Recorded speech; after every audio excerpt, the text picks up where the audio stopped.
302 పాట పాడిన తర్వాత కీర్తనలోకి వెళ్తాను. నేను నా ఇంటి వారును యెహోవాను సేవించెదము. అందరూ నేను నా ఇంటి వారును యెహోవాను సేవించెదము. ఆయనే సజీవుడని ఆయనే విజేయుడని ఆయనే సజీవుడని సిలువలోన నీకు నాకు విజయము చేకూర్చెనని సిలువలోన నీకు నాకు విజయము చేకూర్చెనని నేను నా ఇంటి వారును యెహోవాను సేవించెదము. నేను పట్టణి కొద్ది ఫాస్ట్గా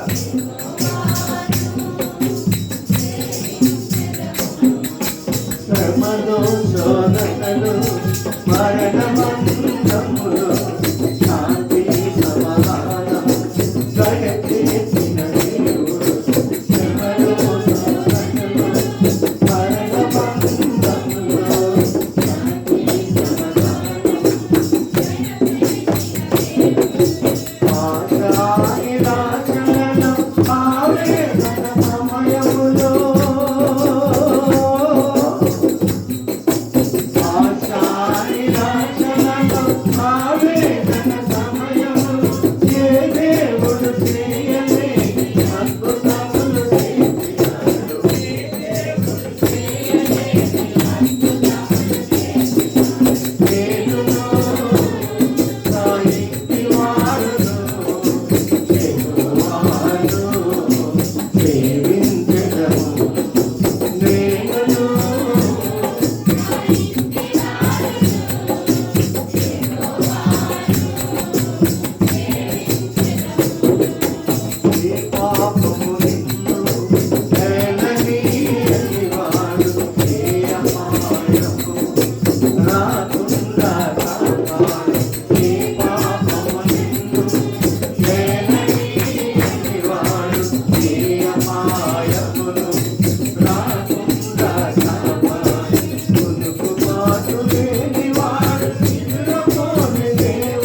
21వ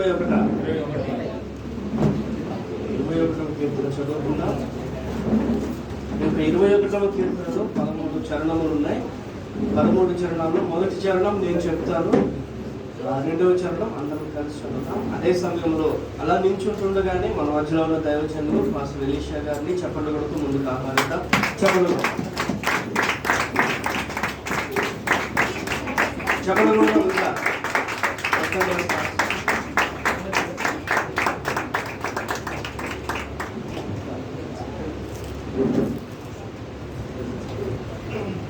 21వ కీర్తన చదువుతామండి. ఉత్తర ప్రత్యుత్తరములను మార్చి చదువుతాం. మొదటి చరణం నేను చదువుతాను, రెండవ చరణం అందరం కలిసి చదువుతాం. ప్రధాన గాయకునికి దావీదు కీర్తన 21వ కీర్తన.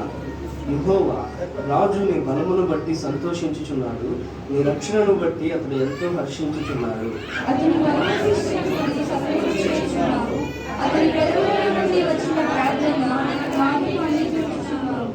శ్రేయస్కరమైన ఆశీర్వాదములతో నీవు అతనిని ఎదుర్కొనుచున్నావు, అతని తల మీద అపరంజి కిరీటము నీవు ఉంచి ఉన్నావు.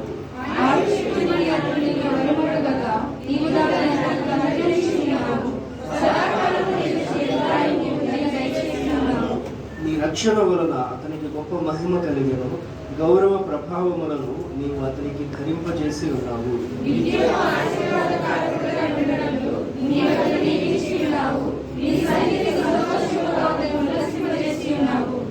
ఎలాగనగా రాజు యెహోవా యందు నమ్మిక ఉంచుచున్నాడు, సర్వోన్నతుని కృప చేత అతడు కదలకుండా నిలుచును.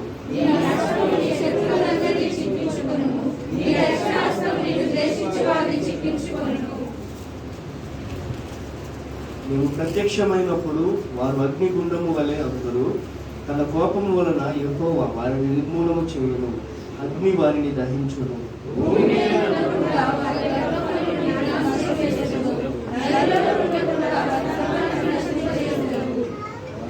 వారు నీకు కీడు చేయబడినని ఉద్దేశించి దురుపాయము పన్నిది, కానీ దానిని కొనసాగింపలేకపోయింది.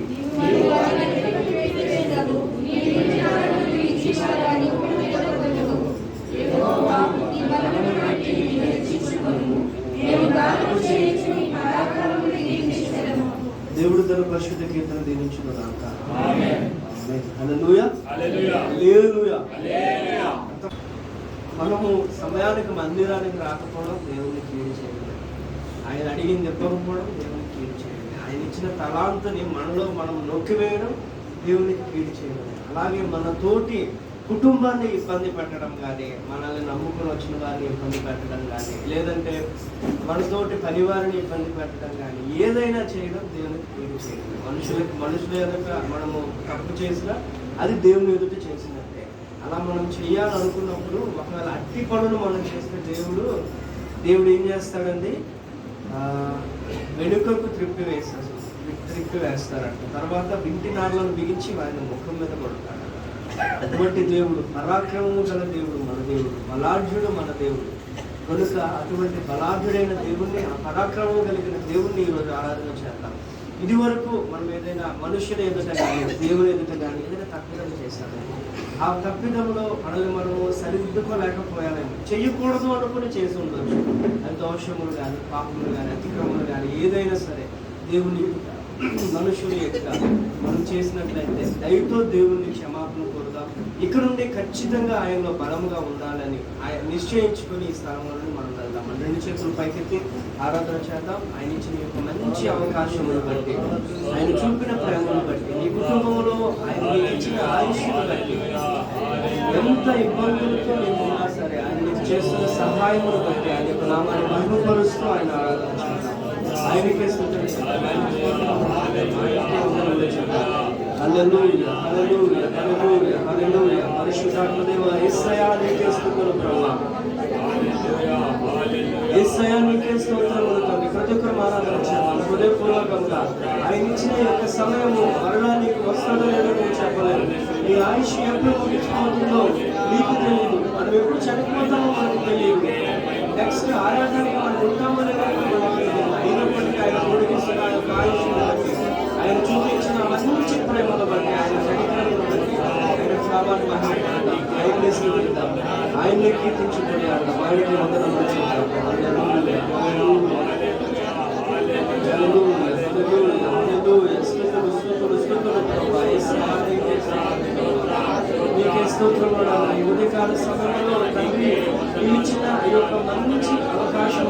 ఈ ధన్యతను బట్టి, ఈ యోగ్యతను బట్టి, భాగ్యమును బట్టి నీకు ఆరాధన చేస్తున్నాం. ఎంతో మందికి మీరు ప్రభా ఈ యొక్క అర్హతని మీరు పంపించుకుంటారు ప్రభా. ఈ ప్రేమను బట్టి, కేవలం నీ ప్రేమను బట్టి మాత్రమే ఎదురైతే నీ సన్నిధానంలో నిల్చున్నాము. దాన్ని నీకు వ్యతిరేకంగా ఎన్ని కట్టుదములు, ఎన్ని పొరపాట్లు, ఎన్ని పాపములు, ఎన్ని దోషములు మేము చేసినా మరలా నేను చెత్త చేర్చుకుంటున్నాము. మరలా మమ్మల్ని నీ హక్కును చేర్చుకొని తండ్రి యేసయ్య మాతో మాట్లాడుతున్నాము, మా హృదయములను తెలుస్తున్నావు ప్రభు, మమ్మల్ని సరి చేస్తున్నావు. నేను చూపిన అంత ఉన్నతమైన ప్రేమను బట్టి నేను ఆరాధన చేస్తున్నాను ప్రభా. ఇదే మహిమ పరుస్తున్నాము ప్రభా. నీకే స్తుతి. హల్లెలూయా.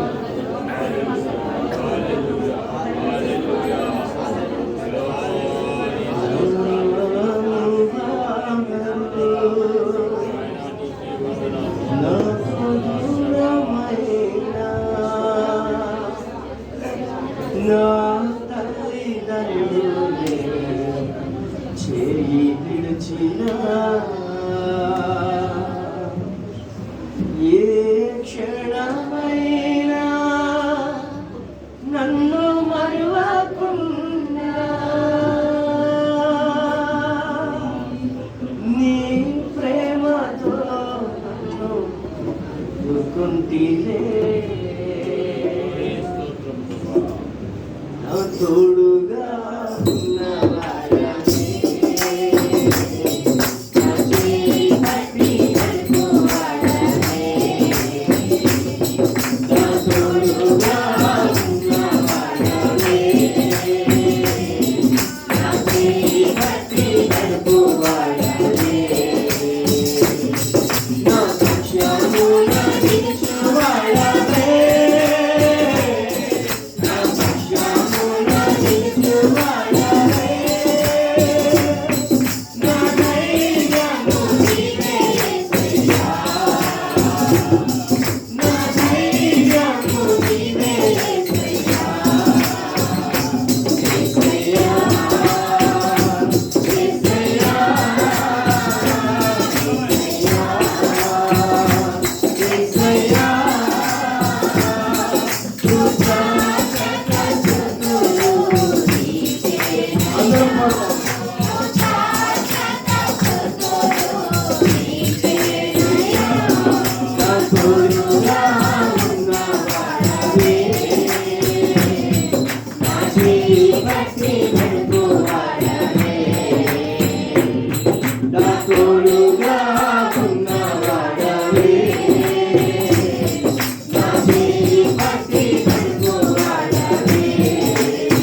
హృదయము పగిలే వేదనలోన కన్నీరు పరిస్థితులలో ఒడిలో చేర్చి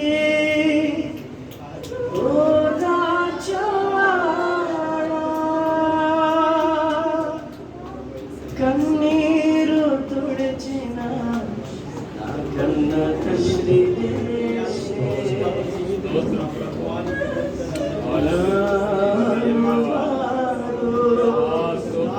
నాకు దూరమైనా నా తల్లిదండ్రులే విడిచిన క్షణమైనా నన్ను మరవకుండా నీ ప్రేమతో నన్ను హత్తుకుంటే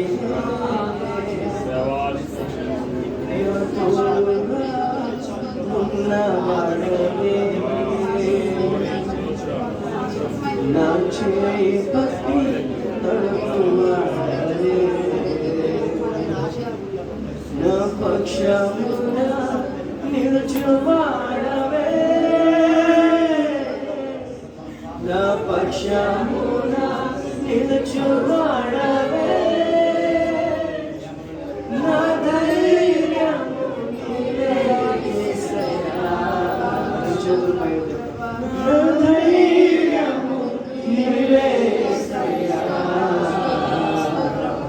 యేసయ్యా యేసయ్యా యేసయ్యా యేసయ్యా కృతజ్ఞత స్తుతులు నీకేనయ్యా కృతజ్ఞత స్తుతులు నీకేనయ్యా పరిశుద్ధాత్మదేవా ఉదయకాల సమయమును రీతిగా నేను ఆరాధన చేయడానికి నేను చూపిన ప్రేమ బట్టి నేను ఇచ్చిన యొక్క అవకాశం బట్టి మరొకసారి నీకు స్తోత్రములు చెల్లిస్తున్నాను. ఇంకా మేము ఏదైనా తండ్రి నిన్ను ఇబ్బంది పెట్టి నిన్ను బాధపడితే పనులు మా ఏదైనా ఉంటే రైతులను క్షమించండి. నీ వాక్యమును సరిగ్గా అర్థం చేసుకొని నిన్ను పోలి నిన్ను ధరించుకొని నీ వలే నడిచే మంచి మార్గం అందరికీ నేర్పించమని క్రీస్తేశ్వర పరిశుద్ధ నామములో ఈ యొక్క స్తుతి ఆరాధన మీకు సమర్పించుకుంటున్నాము తండ్రి. హల్లెలూయా. మంచిది.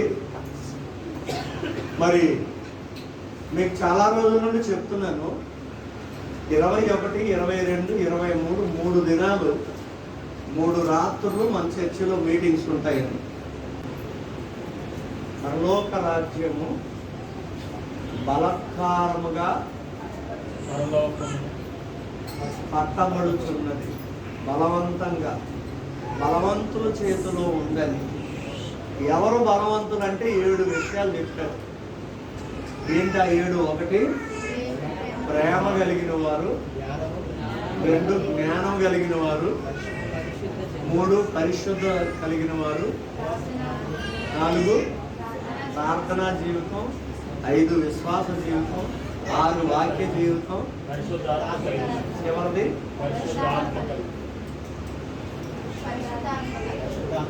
7 విషయాలు. నిజంగా చాలా అద్భుతమైన విషయాలు. ఒక కొత్త కోణంలో దేవుడు మాట్లాడాడు. కాబట్టి ఈ రాత్రి మాత్రం అలా చెయ్యొద్దు. సరదాగా వచ్చి కూర్చుంటారు, ఆ నిమిషంలో దేవుడు వారితో మాట్లాడి కట్టేసుకుంటాడు. డొంకిన వలస అనే ఊరు పేరు మీరు వినుంటారు. ఒక 200 మందిని సువార్తకి వెళ్ళాం. అప్పుడు సువార్త ఏంటంటే రిక్షా మీద అనమాట. ఒక రిక్షా మీదేమో కాంగో డోలకు వాళ్ళు కూర్చున్నారు, ఒక రిక్షాకి ఇలా కర్రలా కట్టి దాని మీద నేను నిల్చున్నాను. బాకాలు 4 కట్టాడు, సువార్త చేస్తున్నాను. ఆ రోజుల్లో పరదేశి అనే పాట కొత్త పాట. ఫ్యాక్టరీలు ఉన్న మోటార్ కార్లు ఈ పాట నేను పాడుతుంటే నూతనంగా రైల్వే స్టేషన్ వెనకాలే రాజులు ఒక ఫ్యామిలీ ఇల్లు కట్టుకున్నారు. వాళ్ళు నూతనంగా అక్కడ నివాసం చేయడానికి వచ్చారు. ఎందుకంటే ఆ ఏరియాలో చాలా భూములు ఉన్నాయి. ఒక ఫ్యాక్టరీ ఒకటి పెట్టి ఈ విధంగా ఈ పాట విని మార్పు చెంది ఈ 200 మందికి తీసుకెళ్లి సోడాలు ఇప్పించాడు. హల్లెలూయా. ఈ రోజుల్లో డ్రింక్స్ ఎంత, అప్పుడు సోడాలు ఎంత. అప్పుడు సోడా ఎంత అనుకున్నారు? నాకు తెలిసి ₹1 ఏమో. 200 మందికి ఒక్క షాపులో సరిపోలే, 4-5 షాపులు తిరిగి అందరూ తాగండి సార్. నా కోసమే మీరు పాడుతున్నట్టున్నారండి. ఫ్యాక్టరీలు ఎన్ని కొన్నా, భూములు ఎన్ని ఉన్నా, ఇవన్నీ భార్య నీ మీద పడిపోయి ఏడిచిన ఇదంతా ఆయన కోసం అనుకున్నాడు. అది ఆ పాట ఆయన కోసం అప్పటికప్పుడు నేను రాసేసి పాడానేమో అనుకున్నాడు. తర్వాత దినాలు ప్రభువుని అంగీకరించాడు. కాబట్టి ఖచ్చితంగా మీరందరూ రావాలని కోరుతున్నాను. దేవుని వాక్యం చదువుకున్నామండి. మత్తయి సువార్త 3వ అధ్యాయము 1 నుండి 8 వాక్యాలు చదువుదాం. ఆ దినముల యందు బాప్తిస్మం ఇచ్చి యోహాను వచ్చి పరలోక రాజ్యము సమీపించి ఉన్నది, మారు మనస్సు పొందుడని యోదయ అరణ్యములో ప్రకటించుచుండెను. ప్రభువు మార్గము సిద్ధపరచుడి, ఆయన త్రోవలు సరళము చేయుడి. అరణ్యములో కేకవేయు ఒకని శబ్దము అని ప్రవక్త యెషయా ద్వారా చెప్పబడిన వాడు ఇతడే. ఈ యోహాను ఒంటె రోమముల వస్త్రము మలి చుట్టూ తోలు దట్టి ధరించుకునేవాడు. అడవితేనే అతనికి ఆహారం.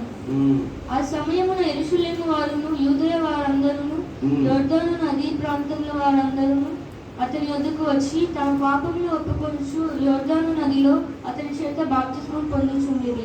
అతని పరిచయులలోను సద్దుకయులలోను అనేకులు బాప్తిస్మం పొందవచ్చుట చూచి, సర్పసంతానమా, రాబో ఉగ్రతను తప్పించుకొనుటకు నీకు బుద్ధి చెప్పిన వాడెవడు?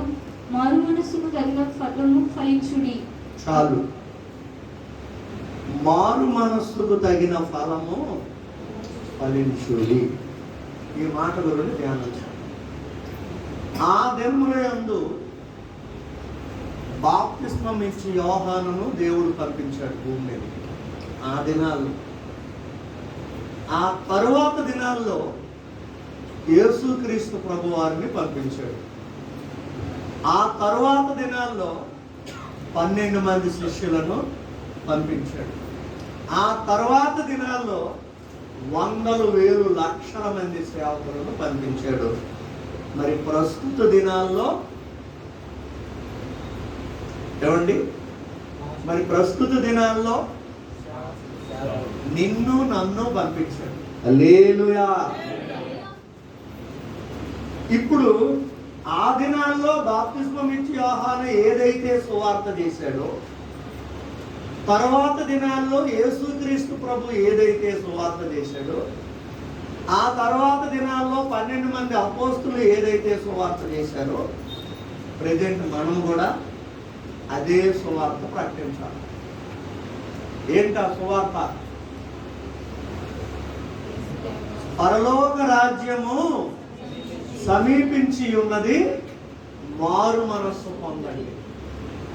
ఏం పొందాలి? మారు మనస్సు పొందండి. అంటే మనసులు మార్చుకోండి. మనసులు మారిపోవద్దు, మనస్సు మార్చండి. ఎందుకు? ఏంటి సమీపంగా ఉంది? పరలోక రాజ్యము సమీపించి ఉన్నది. అంటే పరలోక రాజ్యం వచ్చేస్తుంది. పరలోక రాజ్యం చేరుకోబోతున్నా. పరలోక రాజ్యాన్ని ఇవ్వబోతున్నాడు. పరలోక రాజ్యంలో ఉండబోతున్నాం. అక్కడ ఉండాలి అంటే, అది స్వతంత్రించుకోవాలి అంటే, దాన్ని నువ్వు పొందుకోవాలి అంటే, అక్కడ చేరుకోవాలంటే నీకేం కావాలి? మారు మనస్సు. ఏం కావాలండి? మారు మనస్సు. ఒక తండ్రి 2 కొడుకులను పిలిచాడు. పెద్దోని పిలిచి, నాయనా అంటే చిత్తము తండ్రి అన్నాడు, నీవు వెళ్ళి పొలం ఎలా ఉందో చూసిరా. ఓ పంట ఎలా ఉందో చూడు. ఆ గట్ల మీద చుట్టూ వేసిన కంచె ఎలా ఉందో చూడు. ఆ మొక్కలు ఎలా ఉన్నాయో, తోట ఎలా ఉందో అక్కడ ఫలములు ఎలా ఉన్నాయో చూసిరా అన్నాడు. వెళ్తాం తండ్రి అన్నాడు. మారు మనసు వచ్చి వెళ్ళడం మానేశాడు. అది మారు మనసే. చిన్నవాడిని పిలిచాడు. కుమారుడు అంటే ఏమి నా తండ్రి అన్నాడు.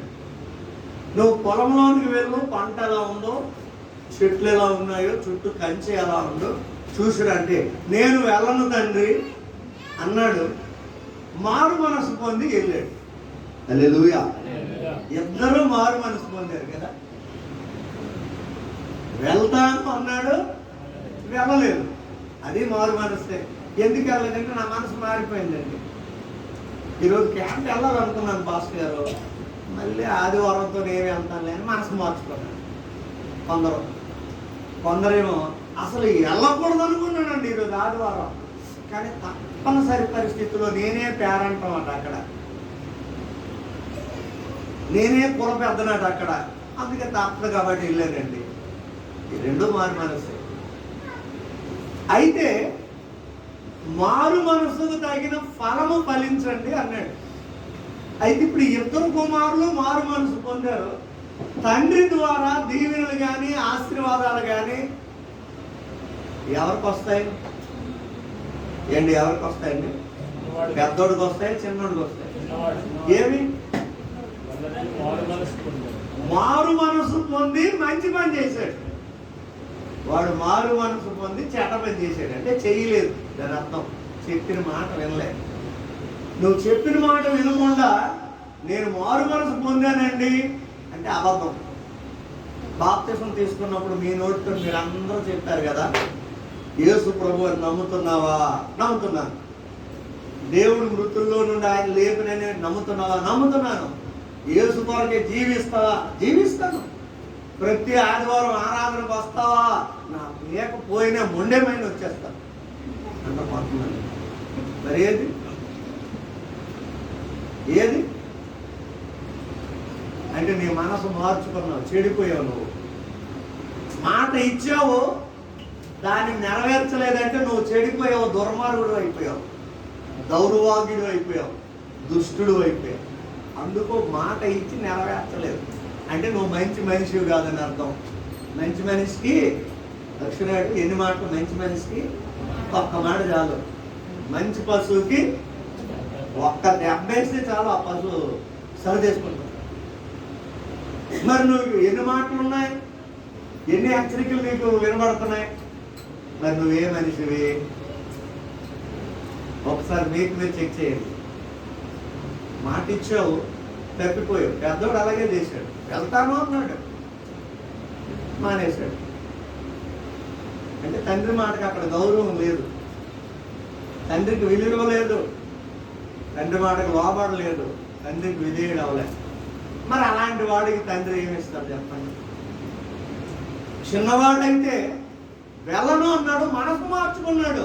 అమ్మో నేను వెళ్ళను అన్నాను, నా తండ్రి ఎంత బాధపడిపోయాడు, ఏడ్చాడేమో, చాటున వెళ్ళిపోయి మనస్సులో వేదన పడ్డాడేమో, అయ్యో నా కొడుకు నా మాట వినలేదేమో అనుకొని మార్పు చెంది, విరిగి నలిగిన హృదయంతో మార్పు చెంది వెళ్ళను అన్నాడు. కానీ వెళ్ళి సమస్త కార్యక్రమం కంప్లీట్ చేసుకుని వచ్చాడు. హల్లెలూయా. మరి వీళ్ళిద్దరు వలే, వీళ్ళిద్దరిలో ఎవరి వలే మనం ఉండాలి? ప్రజెంట్ ఎలా ఉన్నావు నువ్వు? పెద్దోడువా చిన్నోడువా? నాకు చెప్పొద్దు కానీ మీకు మీరు చెక్ చేయండి. నువ్వు పెద్దోడువా చిన్నోడువా? పెద్దోడు లాగుంటే ఆదివారం ఆరాధనకు రావు, మీటింగులు పెట్టినే రావు, ఏ ప్రేమలో పాల్గొవు. దేవుడు అంటే నీకు భయం లేదు, దేవుడు అంటే ఖాతరు లేదు, దేవుడు అంటే ఇష్టం లేదు, దేవుడు అంటే ప్రేమే లేదు, ఉన్నట్టు నటిస్తున్నాం. కొంతమంది పిల్లలు తల్లిదండ్రుల దగ్గర భయంగా ఉన్నట్టు నటిస్తారు. గురుకో నా డాడీ ఉన్నారు, జాగ్రత్త మాట్లాడు, గుర్తుదే. అదంతా నటన, నటించేస్తారు. పాడినట్టు, వాక్యాలు చదివించినట్లు, ఆరాధన చేసినట్టు నటన. క్రియల రూపంలోకి వచ్చేసరికి ఏది ఉండదు, అదంతా నటన. నటించడం ఎంతవరకు ఉండదండి, ఎంతవరకు నటన జీవితం ఉండదు. చాలామంది నటీ నటులను మీరు చూస్తున్నారు కదా తెర మీద, అవి ఎంతవరకు ఉండవు, అదంతా ఓన్లీ నటన. క్రిస్టియానిటీ అనేది నటన కాదు, రియాలిటీ. క్రైస్తత్వం అనేది నిజం, నిజ జీవితంలో ఉండాలి, నటిస్తే కుదరదు. మీకు ఇంకొక మాట చెప్తారు. ఒక సర్కస్ కంపెనీ వాళ్ళు పెద్ద సర్కస్ పెట్టారు. ఆ సర్కస్లో మెయిన్ ఏంటంటే పులి, సింహము, ఎలుగుబంటి, ఏనుగు ఉండాలి, పెద్ద జీవులు అవి. ముందు బొమ్మలు పెట్టేశాడు అవన్నీ. లోపల చూస్తే ఏవేవి పెద్దవి వీళ్ళు తెద్దాం అనుకున్నారో అవి తేవడానికి వీలు అవ్వలేదు. మిగతా బఫూన్ గాడు ఉన్నాడు, డ్యాన్సులు వేసిన వాళ్ళు ఉన్నారు, రింగులు తిప్పిన వాళ్ళు ఉన్నారు, తాళ్ళు అన్నీ ఉన్నాయి. కానీ వీళ్ళు ఒరిజినల్గా ఏవైతే పెట్టారో అవి లేవు. జనాలు విపరీతంగా టికెట్లు తీసుకొని వచ్చేసారు లోపలికి. అన్ని షో రెడీ అయిపోయింది, ఒక్కొక్క ఐటెం జరుగుతుంది. పులి ఎప్పుడు వస్తుంది, సింహం ఎప్పుడు వస్తుంది, ఎలుగుబంటి ఎప్పుడు వస్తుంది, ఏనుగు ఎప్పుడు వస్తుంది అని జనాలు చూస్తుంటే ఎప్పటికి రావడం లేదు. ఇక్కడ షో జరుగుతుంది. ఆ కంపెనీ యజమానుడు ఆ గ్రామంలోనికి వెళ్ళిపోయి ఎదుగుతున్నాడట. పని పాటు లేని ఊరు మీద తిరిగిన కొంతమంది కుర్రోళ్ళు దొరికారు. లావు ఉన్నారు, సన్నంగా ఉన్నారు, రకరకాలు వచ్చారు. అందరికీ రే బాబు, నీకు డబ్బులు ఇస్తాను, పులి వేస్తావా? ఎంతసేపు వేయాలా? ఎంతసేపు అక్కడండి 10 నిమిషాలు జస్ట్ పుల్లా కనబడి చాలు. అయితే సరే. ఇంకోటి, నీకు డబ్బులు ఇస్తాను ఎలుగుబంటి యాక్షన్ చేస్తాను. ఇంకోటి, నీకు డబ్బులు ఇస్తాను మేక యాక్షన్ మేకలాగా యాక్షన్ చేస్తాను. ఏనుగు యాక్షన్ గౌడు లేడు, ఎందుకంటే అంత లాంటి ఎక్కడ దొరకలేదు. సరే, ఈరోజు అయితే షోకి ఏనుగు రాలేదు, మిగతా జీవుల్ని పంపిస్తున్నాం, శ్రద్ధగా చూడండి షో, ఎవరు తప్పిపోవద్దు అని ముందు మేకను పంపించారు. మేక వచ్చింది. ఎవరో మేక. ఇప్పుడు దానిని తినడానికి పులి వస్తుంది చూడండి అన్నాడు. ఈ మేక వేషం వేసినోడు మనిషి అని పులి వేసినోడికి తెలియదు, పులి వేషం వేసినోడు మనిషి అని మేకోడికి తెలియదు. ఇక ఎప్పుడైతే పులి పరిగెత్తుకొని వస్తుంది, ఎందుకంటే మేకను తినాలని, ఇదంతా షో, సర్కస్ చూపించడానికి. ఎప్పుడైతే పులి వస్తుందో ఈ మేక యాక్షన్ వేసినోడు దండం పెట్టి, తల్లి నేను మనిషిని, నేను మేకను కాదు, నన్ను తినొద్దు, భార్యా పిల్లలు ఉన్నారని బయటలాడుతుంటే ఆ పులి అక్కడ నోరు పోసుకోరా, నేను కూడా మనిషి యాక్షన్ చేయడానికి వచ్చాను, ఎంత నేను మనిషి, నోరు పోసుకో, ఊరికే యాక్షన్ చేస్తాను, నువ్వు కూడా చచ్చిపోనండి.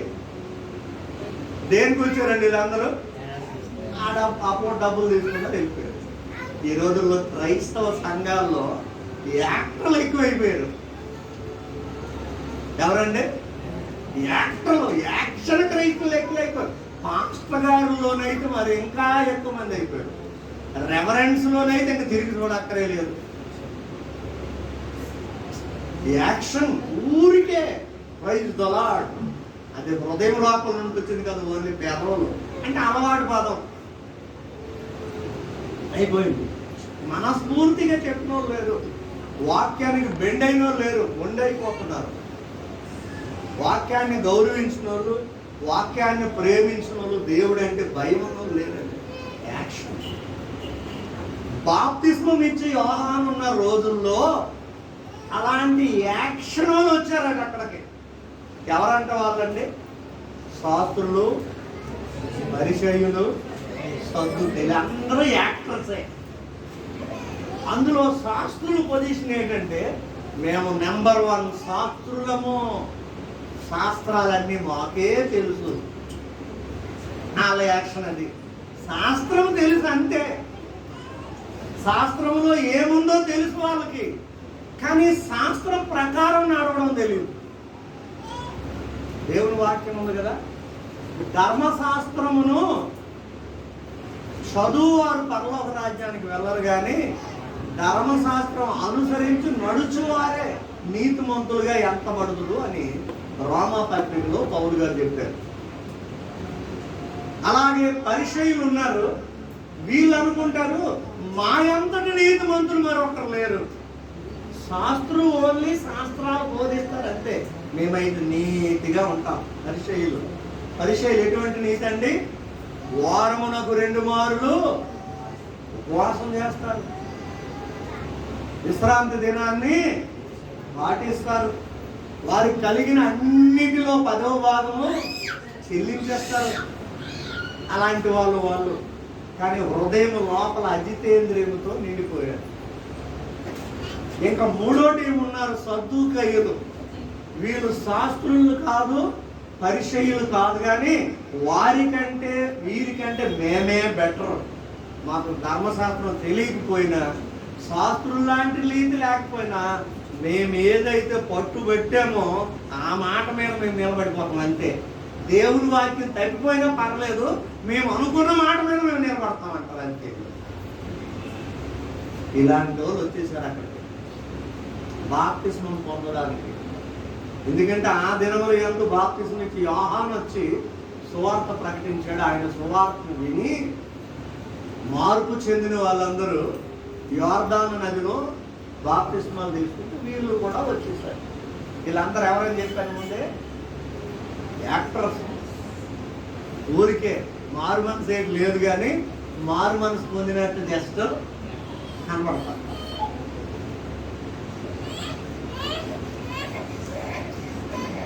నేను ఒక ఏరియా వెళ్ళినప్పుడు ఒక ఆయన చాలా చక్కగా పాటలు పాడాడు ఆ మీటింగ్లో.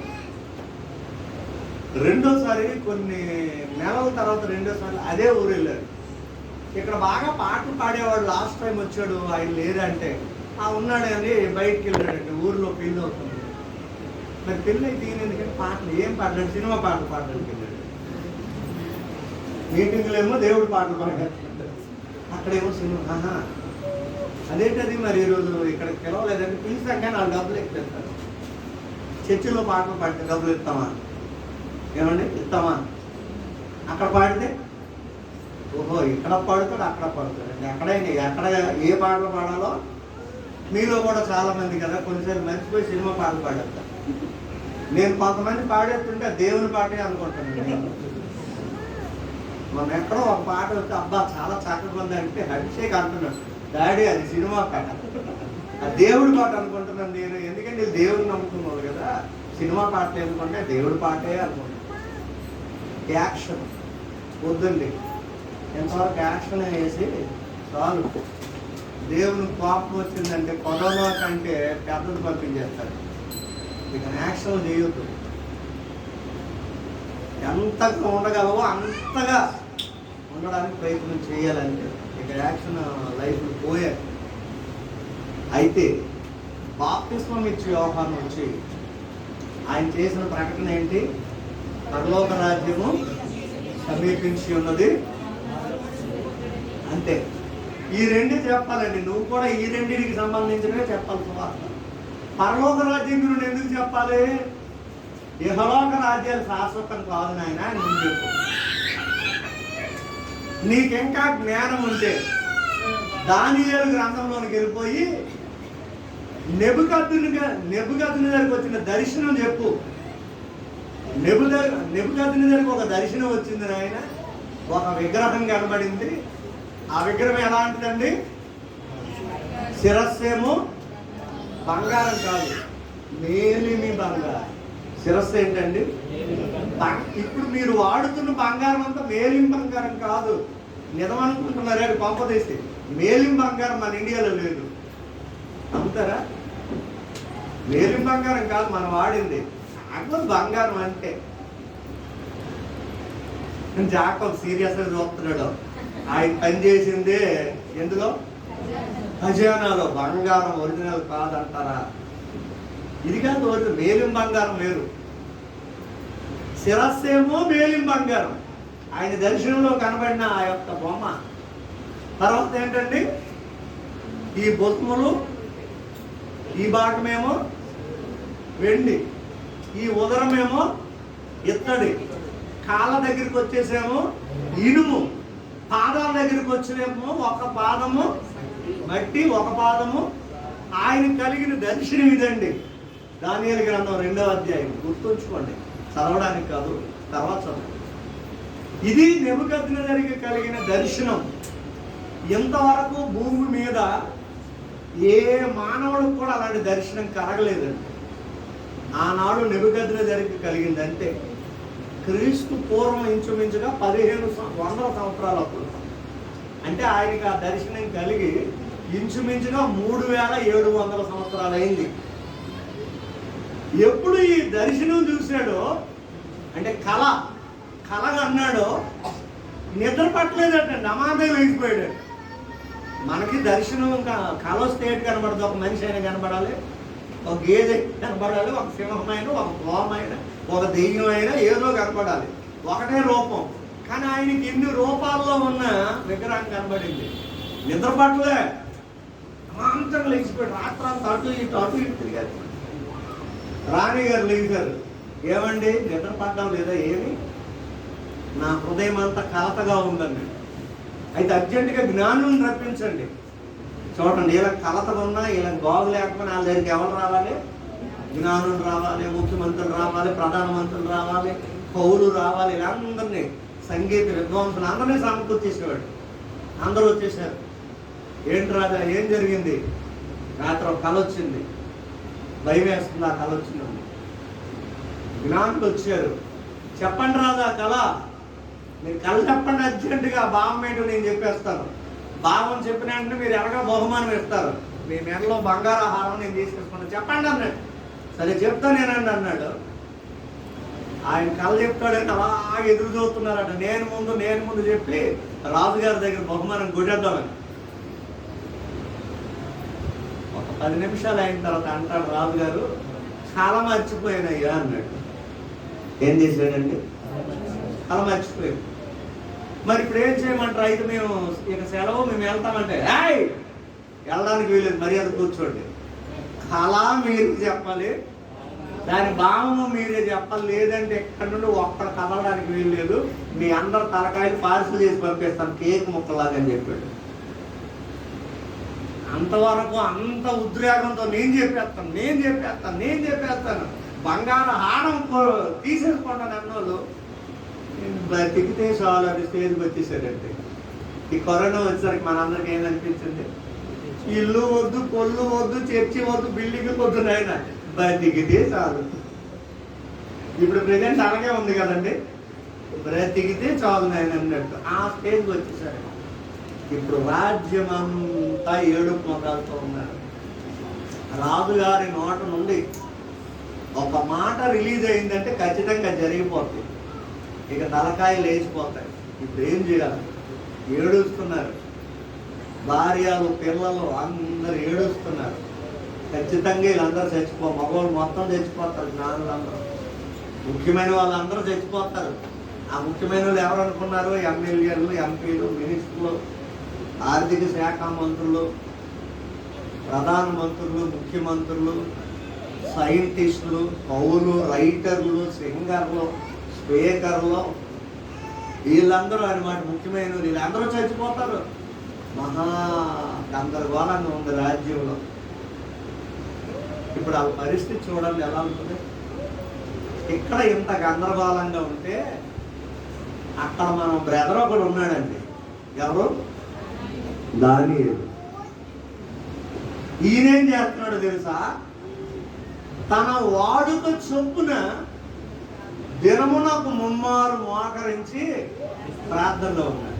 చూడండి, రాజ్యమంతా గందరగోళంగా ఉన్నా దేవుణ్ణి నమ్ముకున్న నువ్వు ఎక్కడ ఉండాలి? దేవుని సన్నిధిలో ప్రార్థనలో ఉండాలి. కానీ ఈ రోజుల్లో రాజ్యం గందరగోళంగా ఉంటే ఆడకంటే ముందు క్రైస్తవులే ముందు చచ్చిపోతారు. ప్రార్థన అనేది అసలు గుర్తే రావడం మానేది. ఆయనేమో ప్రార్థనలో ఉన్నాడు, ఇక్కడేమో గజిబిజిగా ఉన్నారు వీళ్ళందరూ. ముఖాలన్నీ తేలిపోయాయి. ఇక చచ్చిపోతామని డిసైడ్ అయిపోయారు. మీరు ఎంతమంది అండి నేను ఇక చచ్చిపోతానని డిసైడ్ అయిపోయారు? చెప్పరు కదా. చాలాసార్లు చచ్చిపోవాలని డిసైడ్ అయిపోయారండి అన్నోళ్ళు కొందరు ఉంటారు. లేదండి ఈ మధ్యనే ప్రేమలో ఓడిపోయాను, నేను చచ్చిపోవాలని డిసైడ్ అయిపోయాను. ఎగ్జామ్లో చచ్చిపోయానండి, చచ్చిపోవాలని డిసైడ్ అయిపోయాను. ఆర్థిక పరిస్థితులండి, చచ్చిపోవాలని డిసైడ్ అయిపోయాను నేను అనుకున్న వాళ్ళు ఎవరైనా ఉన్నారా? ఉన్నట్లయితే మీ అందరికీ వందనాలు. హల్లెలూయా. అక్కడ ఉన్న వాళ్ళందరూ ఒకే డిసైడ్, ఇక చచ్చిపోతాం. చావుకి ప్రిపేర్ అయ్యారండి. మన దేవుడు సజీవులకే కానీ మృతులకు కాదు. సజీవులే నిన్ను స్తుతిస్తారు. అందరూ అలాంటి పరిస్థితుల్లో ఉంటే దానియేలు మాత్రం మోకాళ్ళ ప్రార్థనలో ఉన్నాడు. ఇంతలోగా ఎవరో వచ్చి తలుపు కట్టారు. దానియేలు అన్నాడు. ఎవరు? ఎవరు? ఆ గొడవ నీకు వినబడడం లేదా? ఆ కేకలు, ఆ ఏడుపులు, ఆ మొర్రలు, ఆ బాధలు, ఆ కేకలు నీకు వినబడడం లేదంటే ఏమైంది రాజ్యంలో? ఏమవడం ఏంటయ్యా? రాజుగారు కలగన్నాడంట. ఆ కబురుకు వచ్చినోడు ఎంత కోపం వచ్చింది, ఆ పనికిమైన రాజుకు కలగన్నాడు. వాడు మర్చిపోయాడట. వాడికి మనం చెప్పాలట. ఎవడైనా చెప్పగలడా? దానియేలు నువ్వేం చెప్పు. ఎవడైనా చెప్పగలడా? మన మనుషులు, మన దేవతలమో దేవులమో చెప్పడానికి. ఇంకొకరు మనసులో ఏముందో మనకెలా తెలుస్తుంది? ఇంకొకడు ఏం కలగన్నాడో మనకేం తెలుస్తుంది? అందుకే ఆ గొడవ. అందరు తలకాయలు తెల్లవారేసరికి మొత్తం నరికేస్తానని ఆర్డర్ ఇచ్చాడు. ఆ భాష అది. అయితే ఇప్పుడు నన్ను రాజుగారి దగ్గరికి తీసుకెళ్తారా అని అడిగాడు. ఎందుకంటే రాజుల దగ్గరికి అంత ఈజీగా వెళ్ళిపోవడానికి వీలు. నేను ఎప్పుడేం జగన్ గారి దగ్గరికి వెళ్ళారా? ఆయన మీటింగ్కి వస్తే వెళ్ళడం కాదు, ఆయన్ని కలవడానికి. అవును కదా? కొన్ని ఆ జగన్ వద్దు, మన బొండా జగన్ గారిని కాలానికి వెళ్ళారా? లేదండి అంటారు. ఈసారి ఖచ్చితంగా మోషే గారు, దావీదు గారు, ఇజ్రాయేల్ గారు ఖచ్చితంగా వెళ్తారు. మీరు బొండా జగన్ గారికి వెళ్ళి 200 గజాల స్థలం మాకు ఇస్తారా లేదని అడగండి. వెళ్ళాలి, అడగాలి కదా. అలాంటిది రాజుగారి దగ్గరికి వెళ్ళడానికి అవకాశం ఉండదు. అయితే నేను రాజుగారి దగ్గరికి వెళ్ళాలి, నాకు అవకాశాన్ని కల్పించండి, అలాగే తెల్లవారేసరికి నేను వస్తాను అన్నాడు. ఆ కబురుకు వచ్చినాడు. సరే రాజుగారి దగ్గరికి రావాలనుకున్నా అంటే నీకు కూడా సావు ముదిరింది, నీకు కూడా సావు దగ్గర పడింది. ఇలాంటి మూమెంట్లో రాజుగారి దగ్గర నుండి తప్పించుకొని పారిపోవాలని చూసుకోవడం పోవట్లేదు. అలాంటిది నువ్వు కోరుని శ్రమటానికి వస్తానంటున్నావు. కాబట్టి సరే నేను ఏదో ఏర్పాటు చేస్తాను, తెల్లవారు రా అన్నాడు. అంతే. ఆ రోజు రాత్రి అంతా ప్రార్థన చేసుకొని ఉన్నాడండి, నిద్రపోకుండా. చూడండి, ఒక రాజ్యానికి కష్టం వస్తే తనకు కష్టం వచ్చినట్టు ఫీల్ అవుతున్నాడు. రాజ్యంలో ఉన్న వాళ్ళందరి మీదకి మరణం వస్తే తన మీదకే మరణం వచ్చినట్టు ఫీల్ అవుతున్నాడు. వాళ్ళందరికీ శ్రమ వస్తే ఆ శ్రమ నాదే అని తన నెత్తి మీద పెట్టుకొని రాత్రంతా నిద్ర లేకుండా మోకాళ్ళ ప్రార్థనలో ఉన్నాడు. దానియేలు. నీకు ఆ భారం ఉందా? అదండి దేవుడు బిడ్డల తాలూకు లక్షణం. అది ఇశ్రాయేలును కాపాడువాడు ఆయన. కునికి నిద్రపోతే మరి ఇంకా సెక్యూరిటీ ఏది? ఈ వడ్లపూడి మొత్తం కునికి నిద్రపోయిన క్రైస్తవుడు అనేవాడు కునికి నిద్రపోకూడదు. ఈ ప్రాంతం అంతా రక్షింపబడాలని నువ్వు ప్రార్థన చేయాలి. కానీ 3 గంటలు పడుకుంటే, నువ్వే 7 గంటలు పడుకుంటే ఇంకేముంది? నాకు ఈనాడు క్రైస్తవులను చూస్తుంటే సిగ్గేస్తుంది. తెల్లవారు 2 గంటలకు లేస్తూ ఉంటే నేను ఎర్లీగా 9కి లేచిపోతానండి అంటున్నాను. కొంతమంది 8కి లేచిపోతున్నారు ఎర్లీగా, ఏదో 3 గంటలకు లేచినట్టు. ఇశ్రాయేలును కాపాడువాడు కునకుడు. ఈ వీధి కాపాడబడాలంటే, ఈ మందిరం చుట్టూ ఉన్న వాళ్ళందరూ కాపాడబడాలంటే నువ్వు కునకూడదు, మెలకువగా ప్రార్థన చేయాలా. అలాగని మొత్తం ప్రార్థన చేసుకుని ఉండిపోక వాళ్ళందరూ నిద్రపోయిన వీధంతా నిద్రపోయిన తర్వాత 1 గంట ప్రార్థన చేయి వాళ్ళందరి కొరకు. వాళ్ళందరూ లేటుగా లేచిన వాళ్ళందరికంటే ముందు 1 గంట ముందు లేచి వాళ్ళందరి కొరకు ప్రార్థన చేయి. ప్రభా ఇదిగో ఈ చుట్టుపక్కల ఉన్న వాళ్ళందరి కొరకు ప్రార్థన. ప్రభా ఆ వీధిలో రోజు నేను చూస్తున్నాను తాగుపోతున్నాను, పాడైపోతున్నాను. ఇదిగో ఈ ప్రక్కింట్లో ఒక ఆవిడకి బాగులేదు ప్రభా, ఇదిగో పలానా వాడు తిడుతున్నాడు ఆయన.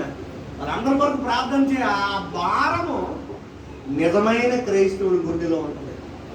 ఆ భారం ఉన్నోడికి నిద్ర ఎలా పడుతుందండి? ఏమండి, ఏదైనా బాధ్యత భారము నువ్వు పెట్టుకున్నావు అనుకోండి, నీకు నిద్ర పడుతుందా? ఫర్ ఎగ్జాంపుల్, నిన్న మీటింగ్ ఇలా ఉంది, ఈరోజు మీటింగ్ కొంచెం డెకరేషన్ మార్చాలి అనుకోండి. ఆ పని చెయ్యాలి అనుకున్న వాళ్ళకి ఎలా ఉంటుంది? అందరూ వెళ్ళిపోయిన మన నుండి ఆ పని చేద్దాం, ఎందుకంటే వాళ్ళకి భారం ఉంది. నిజంగా నువ్వు క్రైస్తవుడు అయితే నీకు ఆ భారం ఉంటే నీకు నిద్ర ఎలా పడుతుంది? కొంతమంది PIGలా పడుకుని పోతారు. ఎంత బాగా పడుకుంటారో. పడుకున్నారంటే 4:30కి లేపినా లేకరు, 4:45కి లేపినా లేకరు, 5కి లేపినా లేకరు. మీరు మమ్మల్ని లేపది ఏంటి అంటున్నారు. ఈరోజు రాహుల్ పెద్దమాయ నేను డ్యూటీకి వెళ్ళాలా అన్నాడు. ఏమరా సండే అంటే సెలవే కానీ కొంతమంది రారంటే పెద్ద మామయ్య నన్ను లేపండి అని నా పక్కనే పడుతుంది. ఎన్ని గంటలకి లేపాలంటే 4-5 మధ్యలో లేపండి. 4:15కి లేపండి, లేవలేదు. 4:30కి లేవలేదు. 4:45కి లేవలేదు. 5కి లేవలేదు. ఆడు బాధపడలేక వాళ్ళ అమ్మాలకు ఫోన్ చేసి లేపండి ఫోన్లో. తర్వాత 5:10 అప్పుడు లేదు. పెద్దమా ఏమి నన్ను లేపలేదు అంటున్నాడు. మళ్ళీ దానికి పనిష్మెంట్ ఏంటి తెలుసా? మీరు నన్ను లేపలేదు కాబట్టి మీరే డ్యూటీ వర్క్ దిగబెట్టండి. బ్రిడ్జి వరకు నేనే వెళ్ళి దిగబెట్టి మరి ఏం చేస్తాను? చూసారండి. కనుక క్రైస్తవుడిగా నీకు ఎలాగ నిద్ర పడుతుందండి? ఫర్ ఎగ్జాంపుల్ అభిషేక్ ఉన్నాడు అనుకుందాం. అభిషేక్ తెలిసిన 100 మంది ఫ్రెండ్స్ ఉన్నారు అనుకోండి. ఉదాహరణకి 100 మందిలో 2 క్రైస్తవులు, ఇంకా ఎంతమంది ఉన్నారు? మరి 98 మంది కొరకు ప్రార్థన చేయకుండా ఎలా పడుకోగలరు ఈ గుడ్లు? ఏమండి? నిజంగా భారం ఉంటే దావీదు గారు చుట్టాలు ఒక 100 కుటుంబాలు ఉన్నాయి. 5 కుటుంబాలే క్రైస్తవులు, మిగతా 95 కుటుంబాలు క్రైస్తవులు కాదు. వాళ్ళు నరకానికి పోతారు. వాళ్ళ రక్షణ కొరకు ప్రార్థన చేయకుండా ఆయన ఎలాగ పడుకోగలిగారు? అలాగే స్త్రీలైన మీరు కూడా మొదటి సువార్త మొక్కలే దేవుడిని నమ్ముకోలేదు. కూతురు, అల్లుడు, పిల్లలు వాళ్ళు ఎవరు నమ్మలేదు. వాళ్ళ కొరకు ప్రార్థన చేయకుండా, వాళ్ళని దేవుని సన్నిధికి నడిపించకుండా ఎలాగ నిద్రపడుతుంది? అలాగే తీసుకెళ్ళగా మీలో ఎవరైనా నిజమైన క్రైస్తవులు అయితే అందరూ నిద్రపోయినా మీరు 1 గంట మెలుగుకుంటారు. ఎందుకంటే వాళ్ళందరి కొరకు ప్రార్థన చేయాలి. అందరూ లేటుగా లేచిన మీరు 1 గంట ముందు లెగిసిపోతారు వాళ్ళ కొరకు ప్రార్థన. అదేనండి నిజమైన ఆత్మల భారం అంటే. అది కొంతమంది మీకేది బారు అయిపోయింది నిద్ర పట్టదు, మా నిద్రలు పాడు చేసేకండి. ఏది బారయిందని నిద్ర పట్టకపోవడం కాదు, బాధ్యత పెరిగింది. అసలు ఏది బారైన వాళ్ళకి నిద్ర ఎక్కువ పడుతుంది తెలుసా? రాత్రి పగల్లో మంచాల మీద ఎందుకుంటారు? ఏది బారైన వాళ్ళు పడుకోవడం. పాపం చాలా మందికి తెలియక ఏది ఎక్కువ అయిపోయిందండి. మీకు 60, 70, 80 అయిపోయి మీకు నిద్ర పడదు. వాళ్ళకి ఎందుకు నిద్ర పట్టదు? మనుషులు కాదా, జంతువుల పడుతుంది. కానీ వారి లోపల ఉన్న బాధ్యతలు నిద్ర పట్టనేమో. సారోను పడుకున్నంత ప్రశాంతంగా ఏది పడుకోగలరా? ఈరోజు ఎన్ని బండ్లు వేయాలి? 35 కుటుంబాలకి వెళ్ళాలి, 4-5 సార్లు వచ్చేయాలి, మళ్ళీ ప్రార్థనకు వచ్చేయాలి. ఆ బాధ్యత ఉన్నప్పుడు ఎలా నిద్ర పడుతుందండి? ఆవిడకి ఏది ఉండదు. నీకు నచ్చినప్పుడు రా, వచ్చి వండుకో. నేను వండలేను, వచ్చినప్పుడు తెచ్చేది. కొంతమంది కొత్త ఫ్యాషన్, ఇప్పుడు వండలేరు కానీ వచ్చినప్పుడు పార్సిల్ తెచ్చేది. అందుకే పురుషులు ఏం చేస్తారంటే చికెన్ బిర్యానీ హోటల్లో తినేసి ఆకుకూర భోజనం తెస్తారు. ఏదో ఆ పార్సిల్ దీనికి ఇలాగ చేస్తే కానీ బుద్ధి రాదండి. ఏమనుకున్నారు? లేకపోతే ఆరోగ్యంగా అనుకుంటారు. కొంతమంది అనుకుంటున్నారు పాస్టర్ గారు ఇవి నేర్పకండి అన్నట్టుందా? హల్లెలూయా. గమనించండి, ఈ రోజుతో చాప్టర్ క్లోజ్ అయిపోయింది. ఇక అందరం చచ్చిపోతాం అన్న పరిస్థితి ఉంది అక్కడ బబులోను రాజ్యంలో. ప్రస్తుత పరిస్థితి లాగే ఉంది అక్కడ. దానియేలేమో తెల్లవారు వస్తాను, రావడానికి నాకు అవకాశం కల్పించండి అని పంపించేశాడు. రాత్రంతా ప్రార్థనలో ఉన్నాడు. కొంతవరకు ప్రార్థనలో ఉండి ఆయన మనిషి కనుక ఉండలేక తన స్నేహితులు ముగ్గురిని పిలిచేశాడు తన రూమ్కి. ఎవరు? అనన్య, మిషాయేలు, అజర్యా. వీళ్ళని పిలిచేశాడు. ఒరిజినల్ పేర్లు అవి, కానీ మనకు బాగా శద్రాక్, మేషక్, అబేద్నెగో అనుకుంటాయి. వాళ్ళనే సపోర్ట్ పిలిచాడు.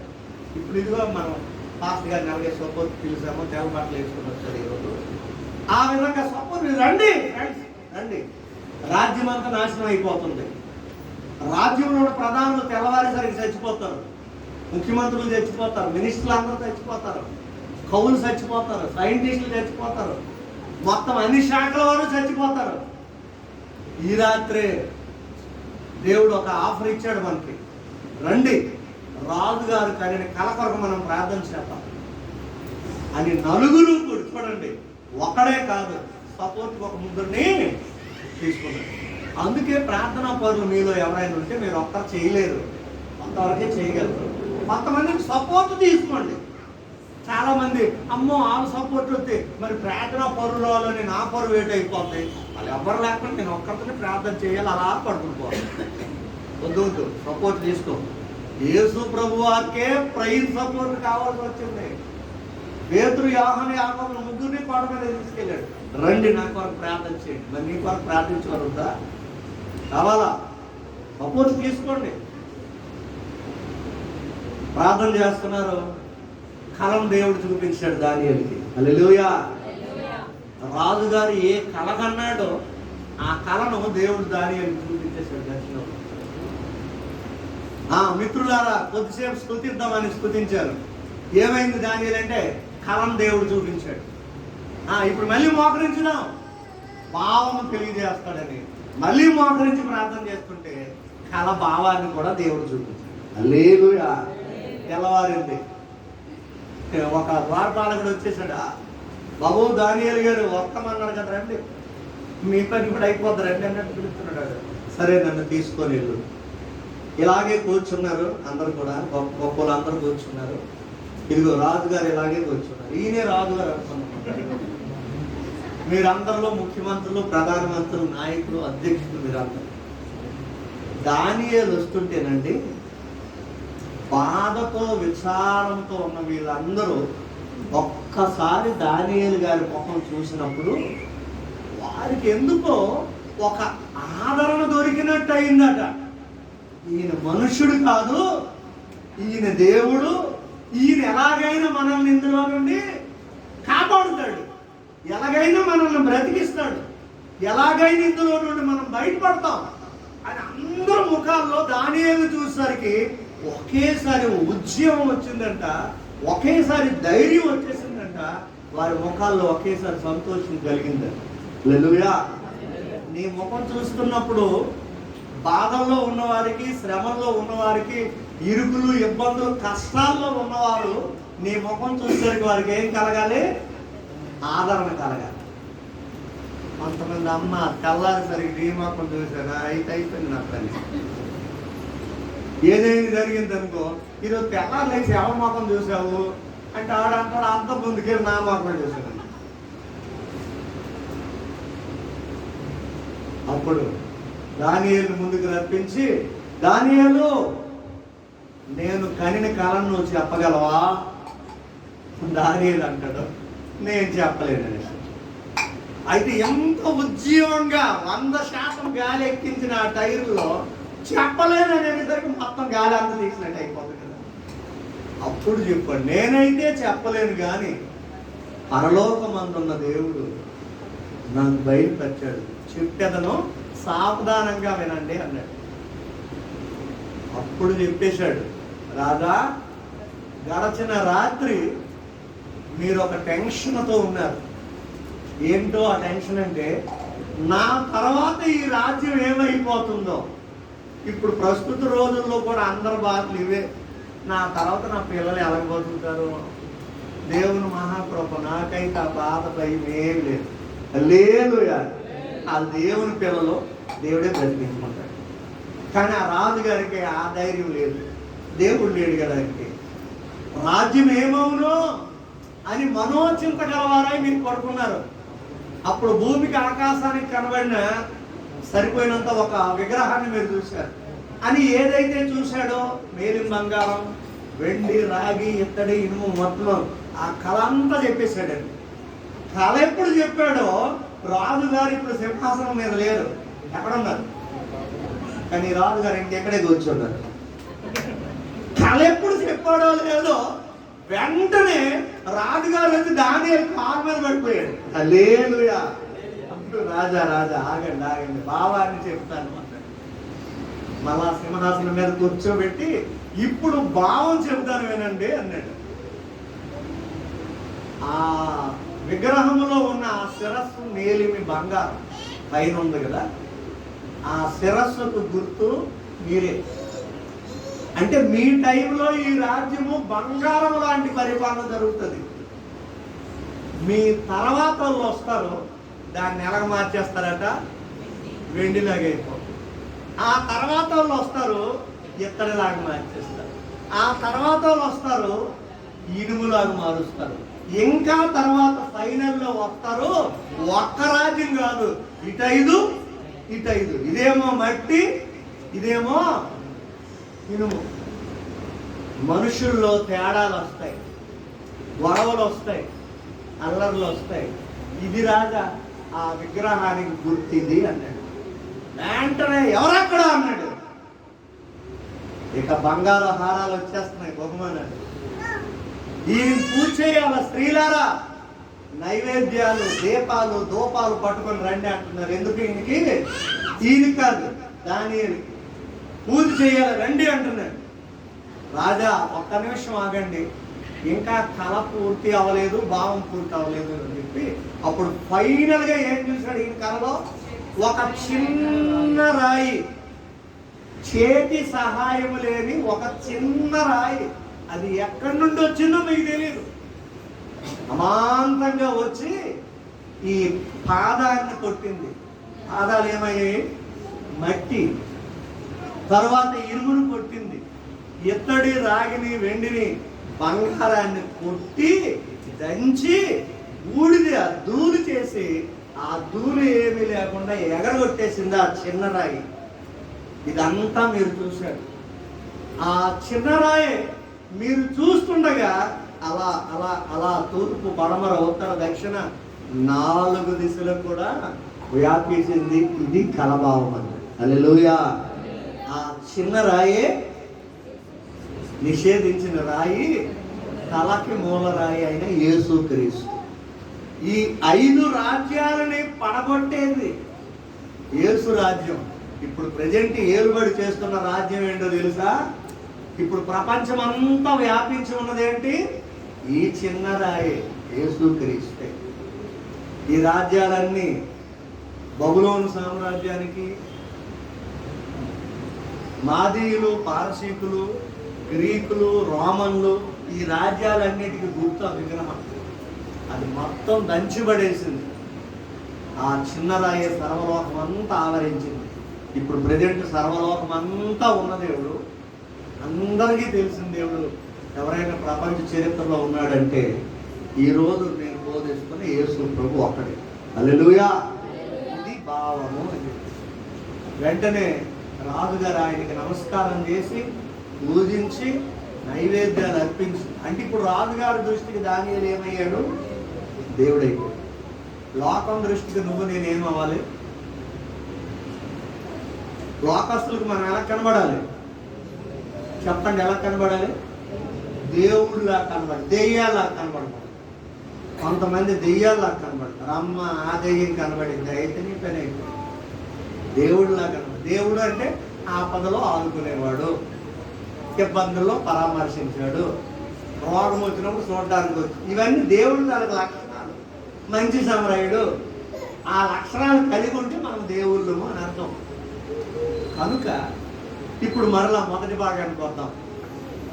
బాప్తిస్మం ఇచ్చి యోహాను బోధ చేస్తూ ఉన్నప్పుడు పరలోక రాజ్యము సమీపి, అంటే లోక రాజ్యాలు శాశ్వతము కాదు, అది నువ్వు చేయవలసిన సువార్త. ఈ లోక రాజ్యాలన్నీ పోతాయి. ఉదాహరణకి నెబుకద్నెజరు కలభావం చెప్పగలిగితే చాలు.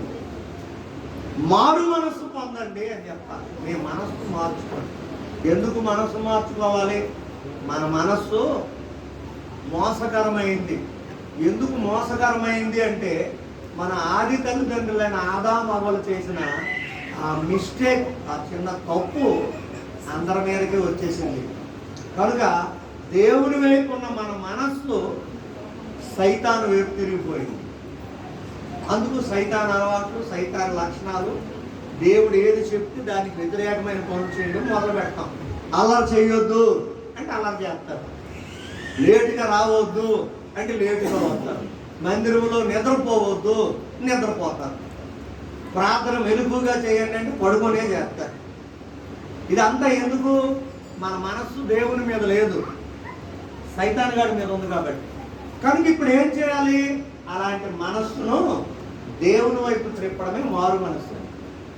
బాప్తిస్మం ఇచ్చి యోహాను అదే ప్రకటన చేశారు, యేసు ప్రభు శిష్యులు అదే ప్రకటన చేశారు, మనము కూడా అదే ప్రకటన చేయాలి.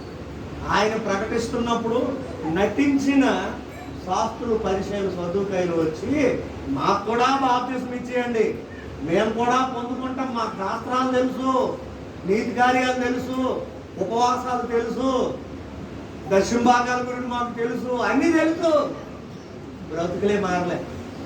అప్పుడు అన్నాడు, మారు మనస్సుకు తగిన ప్రతిఫలము మీరు పొందాలి, మారు మనస్సుకు తగిన ఫలాలు మీరు ముందు అనుభవించండి, అప్పుడు నేను మీకు బాప్తిస్మం ఇస్తాను. ఇంతకీ మారు మనస్సుకు తగిన ఫలాలు ఏంటంటే, ఒక మనిషిలో మారు మనస్సు ఉంది అని ఎలా తెలుస్తుంది? ఒక మనిషి మనసు మారిందని ఎలా తెలుస్తుంది? ఇంతకుముందు మీకు చెప్పాను, ఈ విషయాలు చెప్పాను, మరొకసారి గుర్తు చేస్తాను. ఒక మనిషి మారు మనసు పొందాడు అని చెప్పడానికి ఒక 5-6 కారణాలు త్వరగా చెప్పేస్తాను, ముగిస్తాను. మొదటి కారణం, రోమ 8:14 చదువుతారా? ఒక మనిషే మారితే ఆ మనుషుడికి ఉండవలసిన మొట్టమొదట దేవుని ఆత్మ చేత ఎందరు నడిపింపబడుదురో వారందరూ దేవుని కుమారులు. చాలండి. మారు మనసు పొందావు అనడానికి రుజువు ఏంటంటే, నీవుగా నడవడానికి లేదు, దేవుని ఆత్మ చేత నువ్వు నడిపింపబడాలి. దేవుని ఆత్మ చేత నడిపింపబడితే అదే 8వ అధ్యాయం మరి కొంచెం వేరే భాగంలోనికి వెళ్తే, ఆ పరిశుద్ధాత్ముడు నిజమైన ప్రార్థనా జీవితాన్ని మనకు నేర్పిస్తాడు. ఆ పక్క పేజీలో చూడండి, రైట్ సైడ్, అటువలే ఆత్మయు మన బలహీనతలను సహాయం చేయుచున్నాడు. చదవండి. ఎలాగనగా మనము యుక్తముగా ఎలాగూ ప్రార్థన చేయవలెనో అది మనకు తెలియదు కానీ, ఉచ్చరింప సత్యము కానీ మూలుగులతోను ఆ ఆత్మ తానే మన పక్షము విజ్ఞాపన చేస్తున్నాడు. హల్లెలూయా. ఒక మనిషి మారు మనసు పొందాడు అనడానికి రుజువు ఏంటంటే, ఆ మనుషుడు ఆత్మవశములో ఉండాలి, పరిశుద్ధాత్మ స్వాధీనంలో ఉండి ప్రార్థన చేయాలి. ఊరికే పెదవులతో ప్రార్థన కాదండి. ఆ మనుషుడు పరిశుద్ధాత్మ స్వాధీనంలోనికి వెళ్ళిపోయి ఆత్మతో నింపబడి ప్రార్థించేవాడై ఉండాలి. అది ఆ వ్యక్తి మారు మనసు పొందాడు అనడానికి మరొక రుజువు చూద్దాం. చూడండి, ఇంకా మనిషి ఏం చేస్తాడంటే, ఎఫెసీ 4:32 చదవండి. ప్రార్థనా జీవితమే నీలో నుంటే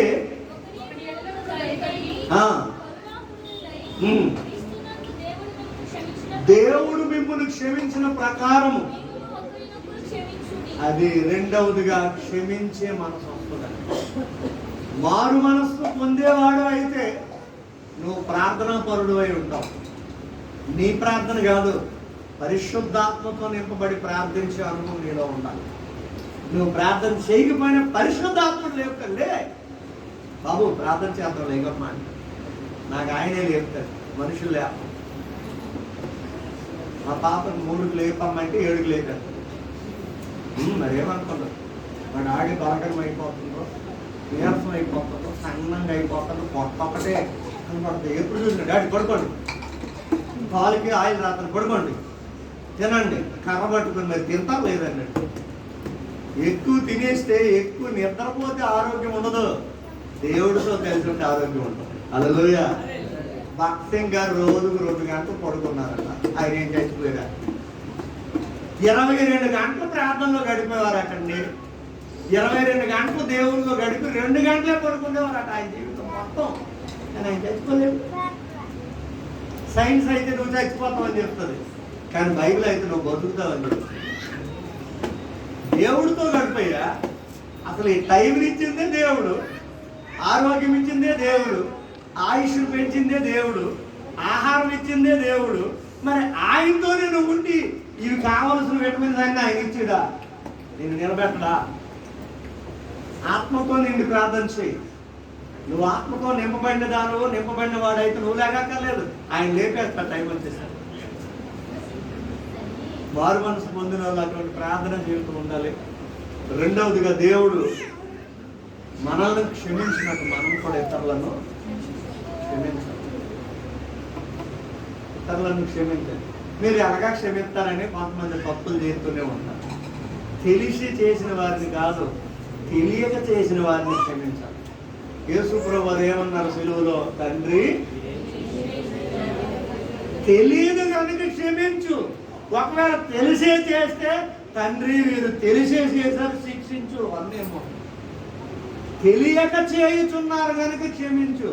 తెలియక చేసిన వాళ్ళని క్షమించాలి, తెలిసి చేసిన వాళ్ళకి శిక్షించాలి. ఇక నుండి తెలిసి తప్పు చేశాడు అనుకోండి, వాళ్ళని క్షమించకూడదు, శిక్షించాలి, పాటలు కొట్టాలి. తెలియక ఏదో మాట్లాడారు అనుకోండి, క్షమించండి. తెలిసి మాట్లాడారు అనుకోండి, 5 ఏళ్ళు అంటించండి, గమ్ములా అంటిపోవాలి, ఇట్లా కనబడాలి. చిన్నపిల్లలు తెలియదు, చిన్న మిస్టేక్ చేస్తారు. కొంచెం పెరిగిన తర్వాత మరలా అది చేస్తే ఏం చేస్తారు? ఆ గోడ ఈ గోడ ఈ గోడ ఆ గోడ మంచం మీద పెడుతుంది. అర్థమైందా? అలాగే దేవుడి దృష్టిలో నువ్వు కూడా పిల్లవే. తెలియజేసినప్పుడు క్షమించాడు. ఇప్పుడు తెలిసి నువ్వు చేస్తే ఊరుకుంటాడా? ఇస్తాడు ఒకటి. ఆయన కొట్టాడంటే మామూలు కొడదు, మరి లేకలేదు. డాక్టర్ 3 నెలలకు బాగుపడిపోతావులే అంటే 6 నెలలు అయినా ఇంకా బాగుపడవు. కారణం ఏంటి? ఆయన కొట్టాడు, మనుషులు కొట్టింది దెబ్బగా. కనుక క్షమించాలి. మారు మనసు పొందే వాళ్ళకి ఉన్న మరొక లక్షణం ఏంటంటే, 1 యోహాను పత్రిక 1:9 చదవండి.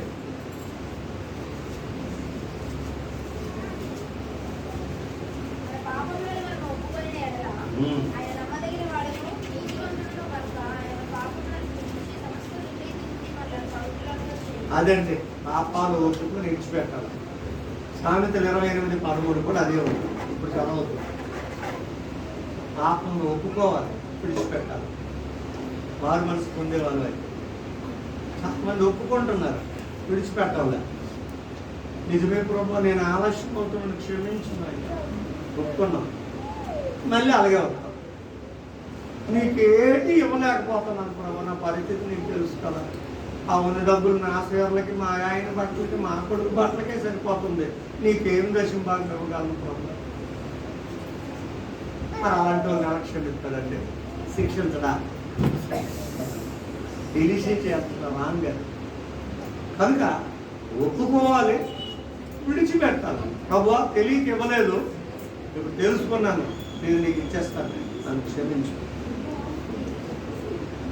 3వదిగా 4వదిగా అపోస్తుల కార్యములు 8:28 ఏముంటుందండి? మారు మనసు పొందిన వాళ్ళకున్న మరొక లక్షణం,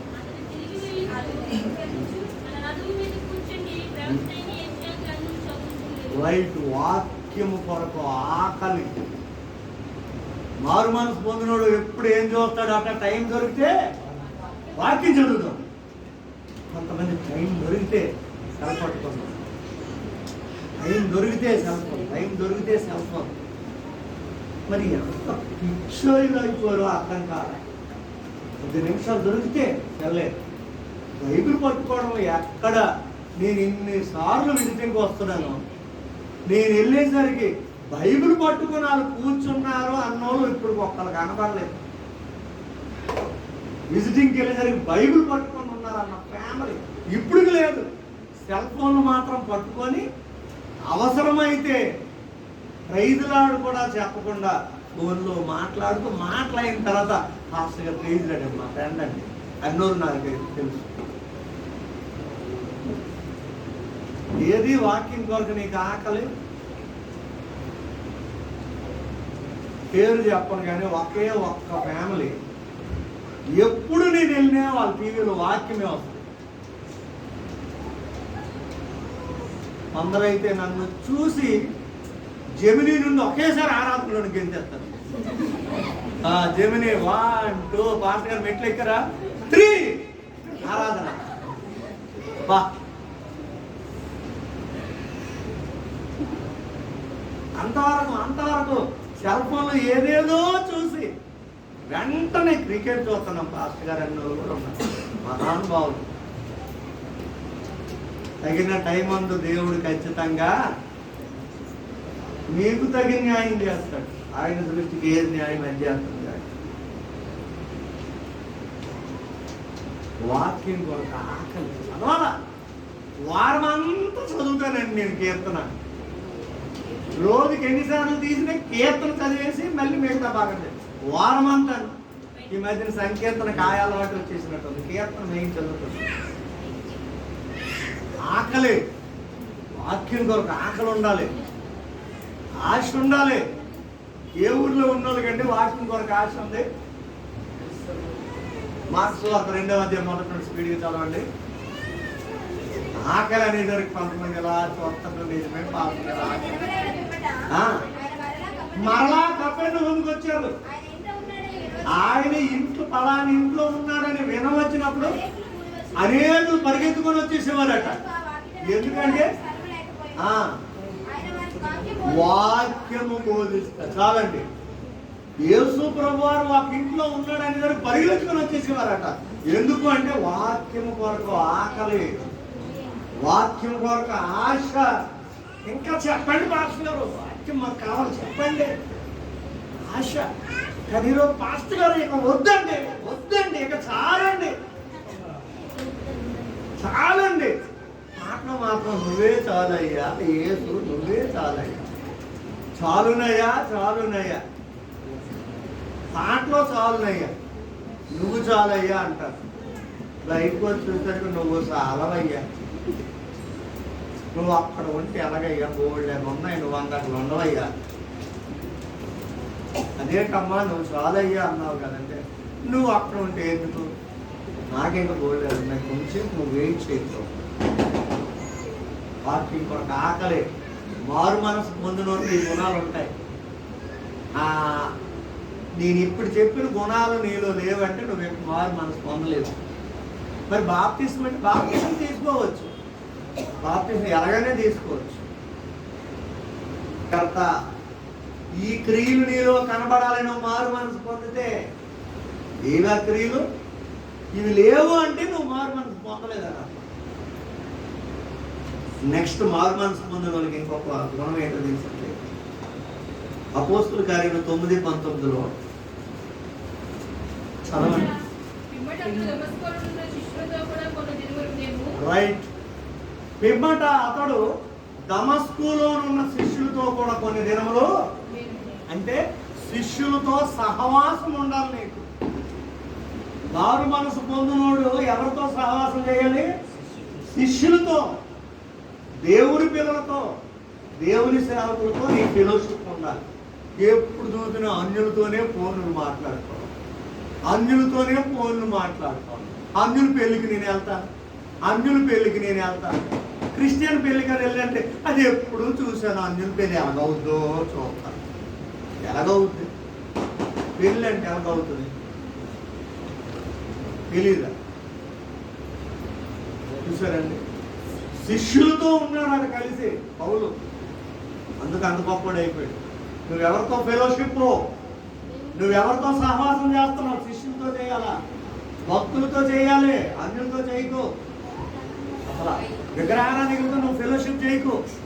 మరి ఎలాగండి వాళ్ళు మారుతారంటే, వాళ్ళు నీతో చేయని కానీ నువ్వు వాళ్ళతో చేయకు.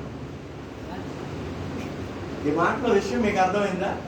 వాళ్ళు నీతో ఫ్రెండ్షిప్ చేయని, వాళ్ళు నీ దగ్గరికి రాని, కానీ నువ్వు వాళ్ళ వెనకాల వెళ్ళకు, వాళ్ళ దగ్గరికి నువ్వు వెళ్ళక. అది విషయం. ఫెలోషిప్ కలిగి ఉండాలండి. మారు మనసు పొందినోడు ఎప్పుడు కూడా దేవుడితోనే, దేవుని పిల్లలతోనే సహవాసం కలిగి ఉంటాడు. ఆ సహవాసం నీకు లేదు అంటే నువ్వు మారు మనసు పొందలేదు.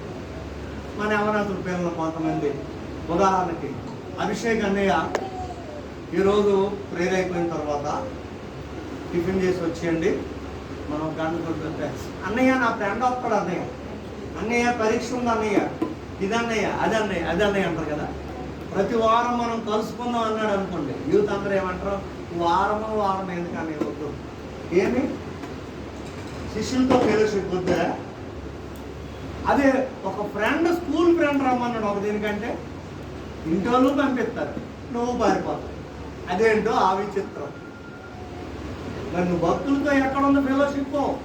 పురుషులారా ఒకసారి చర్చికి రండి, పురుషులందరం కూర్చొని మాట్లాడదామంటే లేదు పాస్టర్ స్త్రీల మీటింగ్ అవుతుంది, వాళ్ళు ఏదో చెప్తారని మళ్ళీ మనం కూడా అలాంటి అవ్వదు, ఎందుకంటే మావాడు ఒకడు వస్తానన్నాడు. అంటే మీ ఓడి కంటే ఇక్కడ సేవకుడు అంత పనికి మళ్ళుడా? మరి ఏది నీ ఫెలోషిప్? ఎవరితో నువ్వు సహవాసం చేస్తున్నావు? జాగ్రత్త. మారు మనసు పొందినోడు అయితే శిష్యులతోనే సహవాసం చేయాలి. చివరికి ఒక మాట చెప్పి ముగిస్తాను, కొంతమంది గురువుతున్నట్టున్నారు. గలతీ 5:22 నీతి క్రియలు కనబడాలంటే నువ్వు నిజంగా మారు మనసు పొందితే నీలో కొన్ని నీతి క్రియలు, మంచి క్రియలు, ఆత్మ క్రియలు అయితే ఆత్మ ఫలమేమనగా ఒక్కసారి అటు చూడండి అమ్మ, లక్ష్మీనాయుడికి చూడండి, ఆయన బుర్రమే చూడండి, పిటికి కొంచెం పెట్టి తీయనండి. మారు మనసు పొందిన వాళ్ళు ఇవి కనబడాలి. ఏంటంటే అది దాని క్రింద ఇంగ్లీష్లో ఏముంది? అమ్మలో అయ్యలో మీ అందరిలో ఏం కనబడాలి? లవ్. ప్రేమ అంటే ఒకలాగా ఉంది కానీ లవ్ కనపడాలంటే పాస్టర్ గారు లవ్ కనపడాలన్నారు. ఖచ్చితంగా చెప్తాం, మా లవ్ ఏంటో నిరూపించుకుంటాం. రెండవదిగా మారు మనసు నీలో ఉంటే ఏం కనబడుతుంది? రెండవది జాయ్, సంతోషం. మూడవదిగా పీస్, సమాధానం, శాంతి. నాలుగవదిగా లాంగ్ సఫరింగ్ అట, దీర్ఘశాంతం. ఐదవది జెంటలెన్స్, దయాలుత్వం.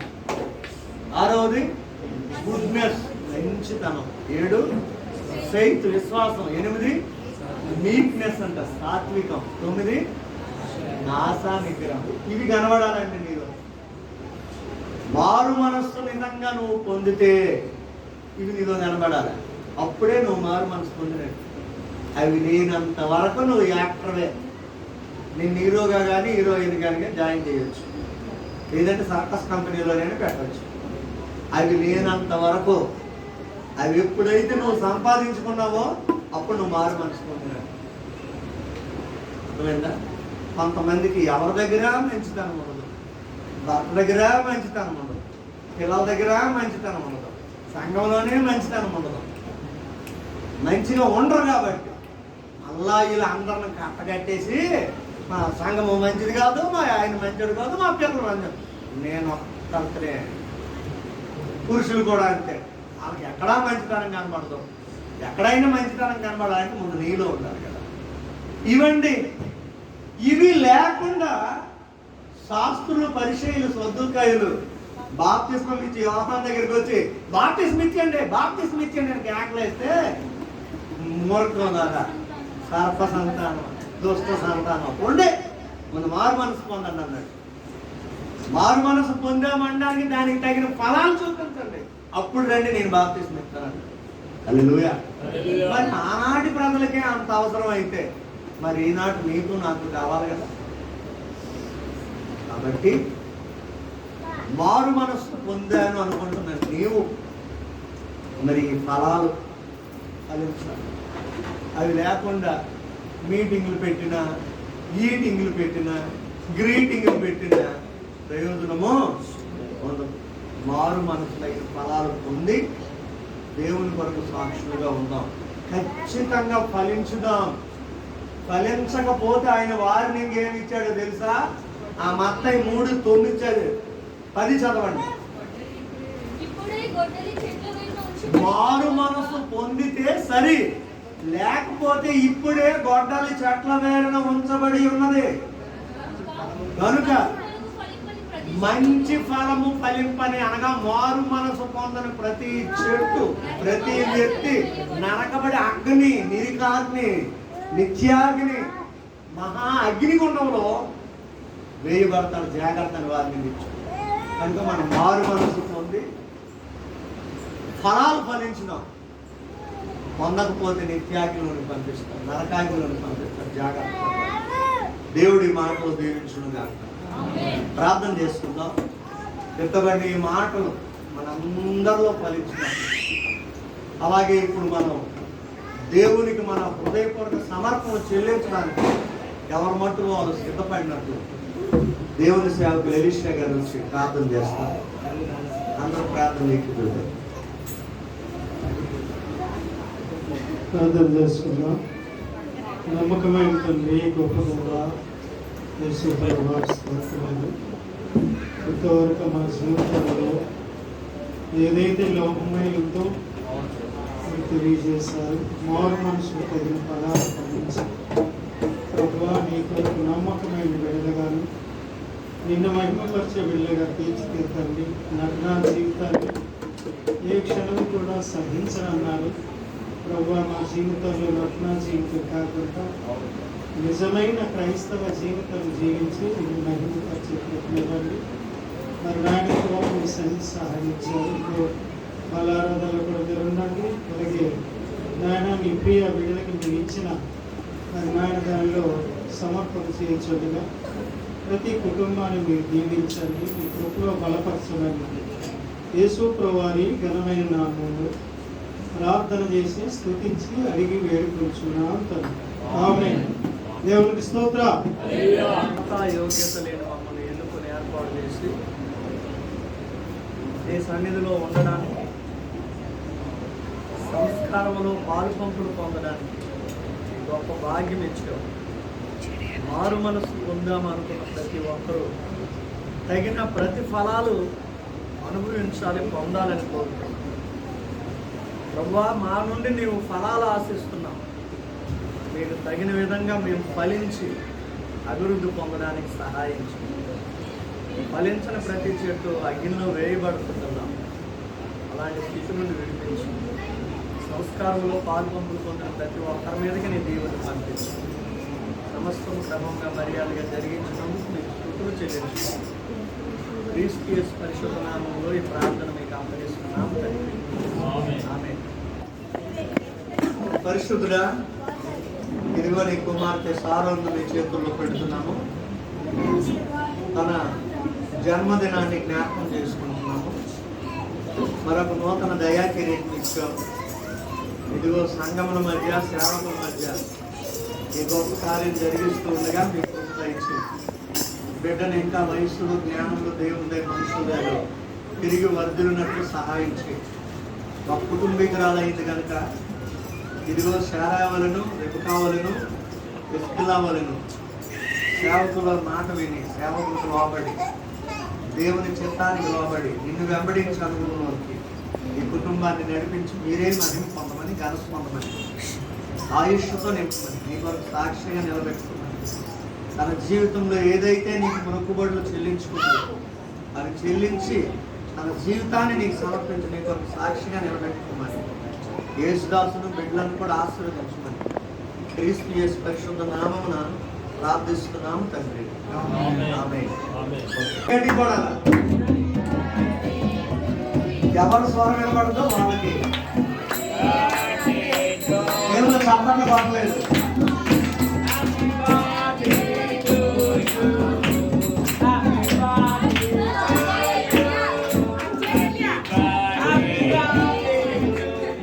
హల్లెలూయా. ఓకే, సాక్షి పిల్లలు మీ మమ్మీ చేత కట్ చేయించండి. నువ్వు కూడా మళ్ళీ స్టార్ట్ చేయండి. Happy birthday.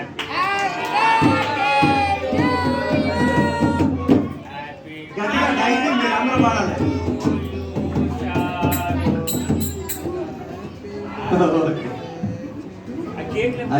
ఓకే, ఒక్క నిమిషం. లేదు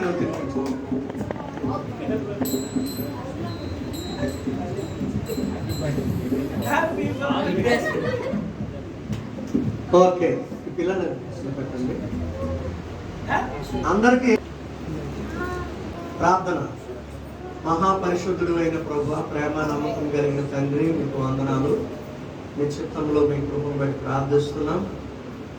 ఈ 2022 సంవత్సరం 5వ నెలలో 22వ దినం వరకు ఈ ఆరాధన వరకు నన్ను మమ్మల్ని సజీవ లెక్కలో ఉంచారు.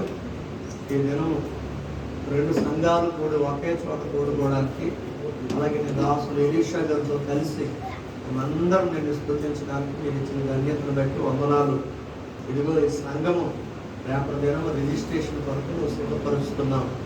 ఎప్పుడో చేయవలసింది క్షమించు, మరి ఇప్పుడు సందర్భాన్ని బట్టి చేయవలసి వస్తుంది, సహాయం చేయండి.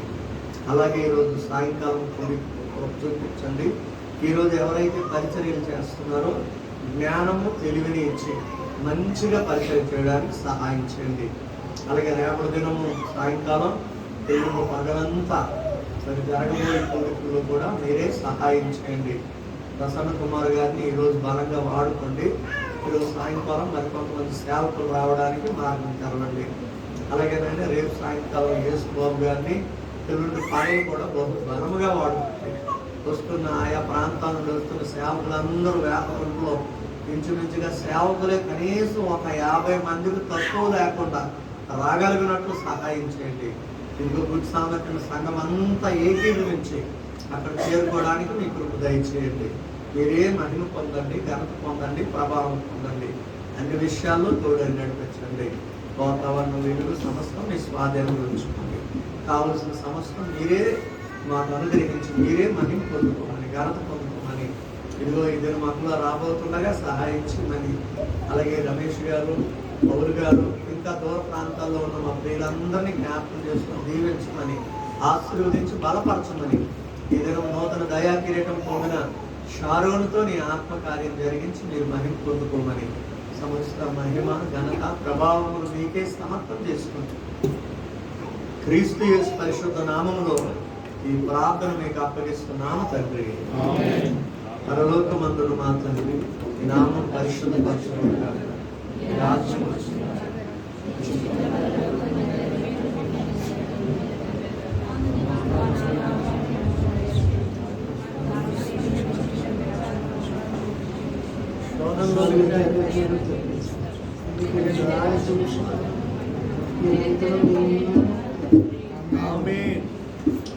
మన తండ్రి అయిన దేవుని నుండి, ఆయన కుమారుడైన యేసుక్రీస్తు నుండి, పరిశుద్ధాత్మ యొక్క అన్యోన్య సహవాసం మనకు, సర్వలోకం తన ప్రేమించిన ప్రతి బిడ్డలకు, రాత్రి జరగబోతున్న మీటింగ్కి, ఎల్లుండి అవతల నాడు జరగబోతున్న మీటింగ్ సదాకాలం తోడయ్యింది నడిపించిన గాక.